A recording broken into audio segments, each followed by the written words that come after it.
Bapak, Ibu, dan saudara-saudari yang terkasih,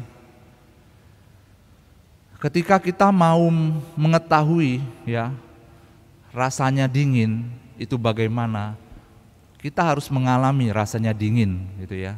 Mungkin AC-nya kalau ada AC, atau kita pergi ke gunung yang dingin, oh rasanya dingin seperti itu. Atau kalau kita mau mengetahui rasanya panas, maka kita perlu untuk berdiam di sinar matahari ya, terik matahari. Oh ini rasanya panas. Nggak mungkin kalau saya bilang saya mau merasakan panas tetapi saya di dalam kamar yang penuh dengan AC. Nggak ada kerasa apa-apa dingin gitu. Kita harus mengetahui bagaimana rasanya. Begitu juga ketika kita mau mengetahui bagaimana belas kasih Allah dan cinta Allah, maka kita perlu mengalami belas kasih dan cinta Allah itu.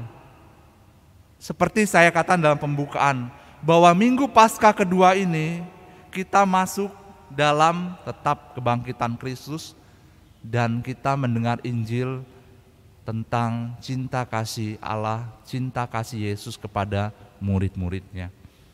Oleh karena itu Yesus menampakkan diri kepada murid-muridnya dengan berkata, damai bagi kamu. Dan hari ini gereja menetapkan sebagai pesta kerahiman ilahi.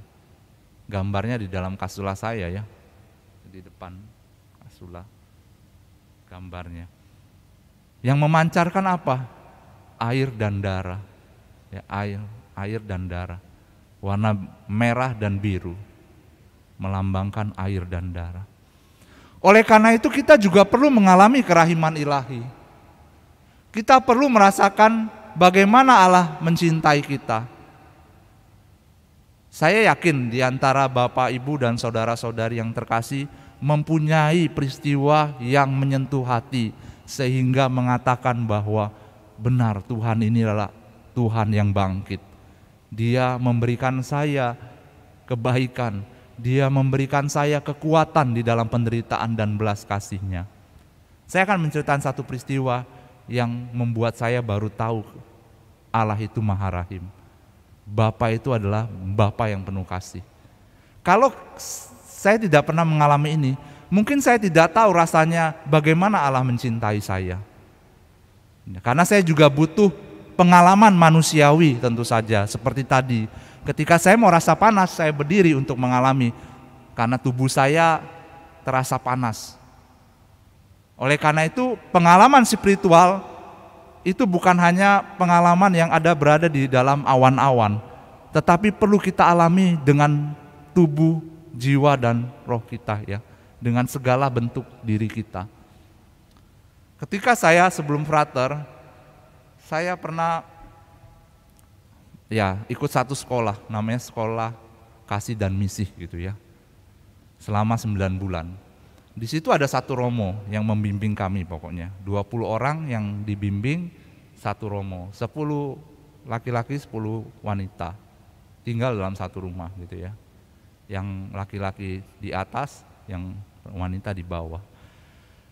Dan suatu peristiwa kami akan mengadakan satu misi di sebuah desa gitu ya. Lalu kami harus mematikan, jadi rumah kosong harus ya. Jadi harus pergi, rumah harus kosong. Lalu saya diberi tugas untuk mematikan air, keran air. Pokoknya jangan sampai ada air yang bocor gitu ya. Jadi saya diberi tugas, Gunawan, kamu harus mematikan air. Yang lain matikan listrik, yang lain coba cek apakah ada kompor yang belum matikan atau bagaimana belum ditutup gasnya atau tidak. Oke, siap. Karena saya juga nggak tahu ya pada saat itu yang mana ini, padahal saya yakin saya udah matikan semua gitu ya. Lalu pergilah kami melakukan misi, dan ketika 3 hari selesai dari misi, kami pulang ke rumah. Dan sampai di rumah, betapa kagetnya saya, ternyata airnya meluber, tandon itu keluar terus gitu ya, keluar, dan saya langsung bingung. Saya pikir waduh nanti romo ini akan marahi saya. Dia akan berkata, kamu tahu air di sini mahal, biayanya dan sebagainya, gitu ya. Dan kamu tahu bagaimana ini, mungkin dia marah begitu ya. Lalu saya udah takut gitu ya. Dan sudah cepat-cepat kami bereskan, matikan. Romonya juga sampai romonya naik tandon gitu ya untuk melihat, turun. Dan akhirnya dia manggil saya. Dia katakan, Gunawan, gitu. Mungkin lain kali kalau memang tidak tahu atau bagaimana, kamu bisa menanyakan kepada teman-teman atau kepada saya gitu ya, bagaimana caranya. Gitu, sudah. Dia hanya berkata seperti itu. Dan saya langsung, loh, kenapa dia tidak marah? Kenapa dia tidak marah? Dia tidak berkata, kamu tahu begini ya, seperti bayangan saya ya. Dia lalu bilang, ayo, karena kita sudah lelah dalam misi ya, sudah misi lelah karena perjalanan jauh.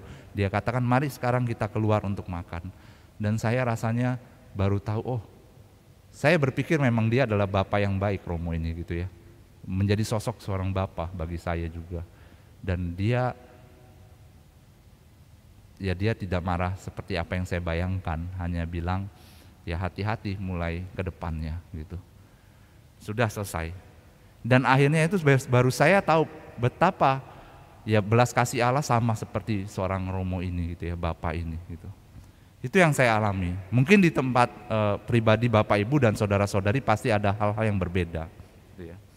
Oleh karena itu kita meminta rahmat pada Allah untuk mengalami peristiwa kebangkitan ini. Peristiwa di mana Yesus yang bangkit, yang mau mewartakan belas kasih dan cintanya, damainya, sama seperti dia katakan kepada para murid, damai bagi kamu. Dia mau mengatakan kepada kita semua sama, damai bagi kamu. Supaya apa? Bukan berhenti pada diri kita sendiri. Karena kita tahu belas kasih Allah, maka saya juga memberikan belas kasih ini kepada sesama saya. Dalam Injil, kita mendengar bagaimana Yesus menampakkan diri kepada para murid-muridnya. Sedangkan Thomas tidak ada di sana. Thomas tidak ada di sana. Lalu murid-murid yang lain katakan, kami telah melihat Tuhan. Kami telah melihat Tuhan. Apa yang Thomas katakan?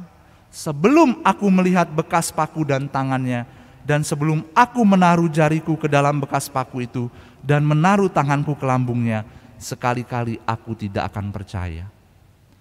Mungkin bagi Thomas penting pengalaman itu. Mungkin bagi Thomas memang dia kurang iman. Ya, oleh karena itu katakan berbagai orang yang tidak melihat namun percaya.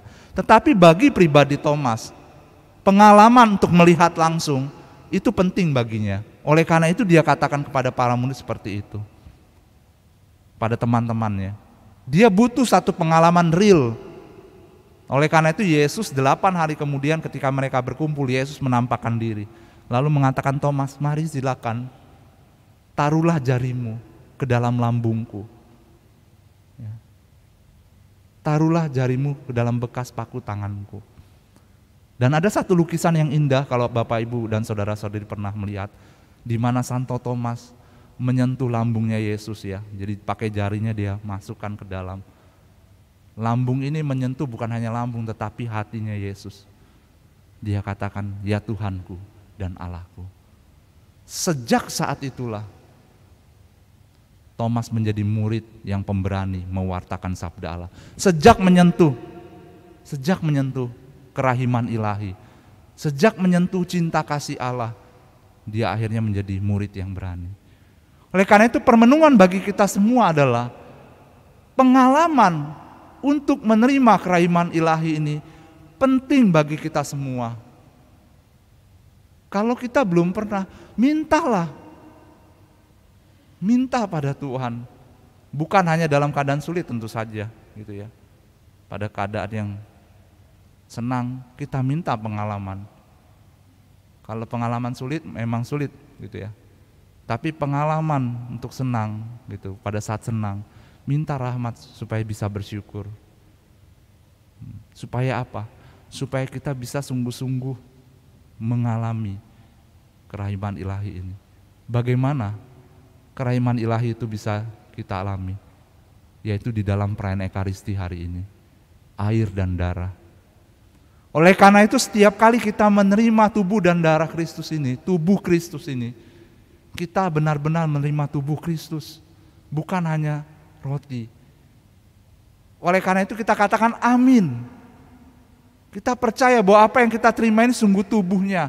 Dan ketika kita makan tubuh Kristus, kita kembali ke tempat duduk kita, kita bersyukur untuk apa yang Tuhan berikan. Terima kasih Tuhan bahwa saya bisa menyambut Engkau hari ini, yang memberikan kekuatan kepada saya, memberikan ketabahan di dalam penderitaan, memberikan saya juga satu kemampuan untuk melewati satu hari penuh ini.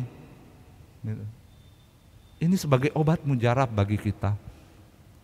Jika kita lakukan ini, maka pengalaman yang sama seperti Thomas lakukan, kita bisa mewartakan kepada yang lain. Oleh karena itu kita memohon hari ini juga rahmat, supaya Roh Kudus yang membimbing kita, supaya kita sungguh-sungguh menghayati perayaan Ekaristi ini dengan segenap hati kita, dengan segenap akal budi kita, dengan segenap kekuatan kita, dan juga tubuh kita. Mari kita hening sejenak di hadapan Tuhan.